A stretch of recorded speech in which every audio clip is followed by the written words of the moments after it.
ಮುಂಬರುವ ಲೋಕಸಭಾ ಚುನಾವಣೆಯಲ್ಲಿ ರಾಯಚೂರು ಕ್ಷೇತ್ರದಿಂದ ನಾನು ಪ್ರಬಲ ಆಕಾಂಕ್ಷಿಯಾಗಿದ್ದು ಈಗಾಗಲೇ ಕ್ಷೇತ್ರಾದ್ಯಂತ ಮುಖಂಡರ ಹಾಗೂ ಬ್ಲಾಕ್ ಕಾಂಗ್ರೆಸ್ ಅಧ್ಯಕ್ಷರ ಭೇಟಿ ಮಾಡುವ ಕೆಲಸ ಮಾಡುತ್ತಿದ್ದೇನೆ ಎಂದು ಕಾಂಗ್ರೆಸ್ ಪಕ್ಷದ ಟಿಕೆಟ್ ಆಕಾಂಕ್ಷಿ ರವಿ ಪಾಟೀಲ್ ಹೇಳಿದರು.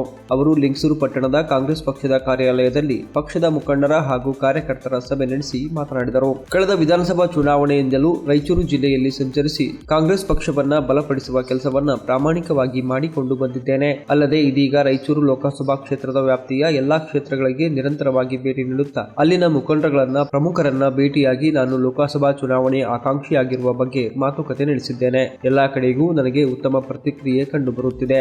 ಅದರಂತೆ ಇಂದು ಲಿಂಗಸೂರು, ಹಟ್ಟಿ ಮತ್ತು ಮುದಗಲ್ ಪಟ್ಟಣಗಳಿಗೆ ಭೇಟಿ ನೀಡಿದ್ದೇನೆ ಎಂದು ಅವರು ತಿಳಿಸಿದರು. ಸತೀಶ್ ಜಾರಕಿಹೊಳಿ ಅವರ ಗರಡಿಯಲ್ಲಿ ಬೆಳೆದವನಾಗಿದ್ದು ಹಲವಾರು ಚುನಾವಣೆಗಳಲ್ಲಿ ಕೆಲಸ ಮಾಡಿದ ಅನುಭವ ನನಗಿದೆ. ನನಗೆ ಟಿಕೆಟ್ ದೊರೆತರೆ ಚುನಾವಣೆಯನ್ನ ಉತ್ತಮವಾಗಿ ಎದುರಿಸುವ ಎಲ್ಲಾ ಸಿದ್ಧತೆಗಳನ್ನ ನಾನು ಮಾಡಿಕೊಂಡಿದ್ದೇನೆ ಎಂದು ಅವರು ತಿಳಿಸಿದರು.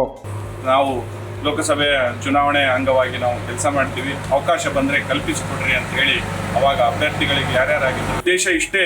2024ನೇ ಚುನಾವಣೆ ಏನಿದೆ, ಯಾಕೆ ನನಗೆ ಈ ಚುನಾವಣೆ ನಿಲ್ಬೇಕಂತ ಇನ್ನೂ ಹೆಚ್ಚಿನ ಒಂದು ಇದು ಯಾಕೆ ಬಂತಂದ್ರೆ 8 ಕ್ಷೇತ್ರದಲ್ಲಿ ತಾವು ಆಗಲೇ ನೋಡಿದಿರಿ. ಎಲ್ಲರೂ 5 ಕ್ಷೇತ್ರ ಗೆದ್ದವಂತ ಹೇಳ್ತಾರೆ, ನಾನು 7 ಕ್ಷೇತ್ರ ಗೆದ್ದವಂತ ನಾನು ಹೇಳ್ತೀನಿ.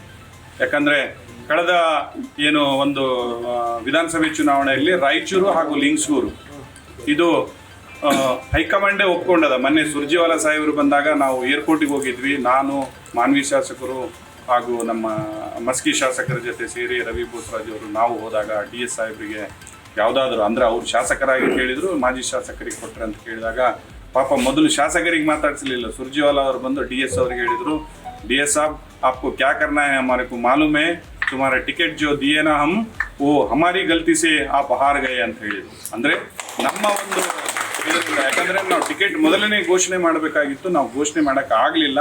ಅದಕ್ಕೋಸ್ಕರ ತಾವು ಸೋತಿದ್ದೀರಿ ಅಂತ ಹೇಳಿದರು. ಅವ್ರು ಸೋತಿದ್ದಾರೆ ಅಂತ ಹೇಳಿದರೆ ನಾವು ನಮ್ಮ ಹತ್ರ ನಮ್ಮ ಆತ್ಮಸಾಕ್ಷಿಯಾಗಿ ನಾವು ಗೆದ್ದಿದ್ದೀವಿ ಅಂತ ನಾವು ಹೇಳ್ತಾ ಇದ್ದೀವಿ. ಯಾಕಂದರೆ ಶಾಸಕರುಗಳನ್ನು ಹಾಗೂ ಮಾಜಿ ಶಾಸಕರುಗಳನ್ನು ಮತ್ತು ಪರಾಜಿತ ಅಭ್ಯರ್ಥಿಗಳನ್ನು ಭೇಟಿಯಾದಾಗ ಎಲ್ಲರೂ ನಮ್ಮ ಪರವಾಗಿ ಒಂದು ಒಲವನ್ನು, ನಾನು ವೈಯಕ್ತಿಕವಾದಾಗ ಒಲವನ್ನು ತೋರಿದರೆ ಆ ನಿಟ್ಟಿನಲ್ಲಿ ಒಂದು ಹೆಜ್ಜೆ ಮುಂದಿಟ್ಟು. ಈ ಸಂದರ್ಭದಲ್ಲಿ ಮಾಜಿ ಶಾಸಕ DS ಹುಲಿಗೇರಿ, ಬ್ಲಾಕ್ ಕಾಂಗ್ರೆಸ್ ಅಧ್ಯಕ್ಷ ಗೋವಿಂದ ನಾಯಕ್, ಬಾಬಾ ಕಾಜಿ, ಖಾದರ್ ಪಾಷಾ, ಬಸವನಗೌಡ ಕಂಬಳಿ, ಲಿಂಗರಾಜ್, ಶರಣಪ್ಪ ಗೋನ್ವಾರ್, ಕುಪ್ಪಣ್ಣ ಕೊಟ್ಲಿ, ಪರಸಪ್ಪ ಹುನ್ಕುಂಟಿ, ಪ್ರಭು ಸ್ವಾಮಿ ಆತನೂರು, MD ರಫಿ, ಸಂಜೀವ್ ಕುಮಾರ್, ವಿಜಯಲಕ್ಷ್ಮಿ ಗುಂಡುಸಾಗರ, ಶ್ವೇತಾ ಲಾಲ್ಗುಂದಿ ಸೇರಿದಂತೆ ಅನೇಕರು ಇದ್ದರು.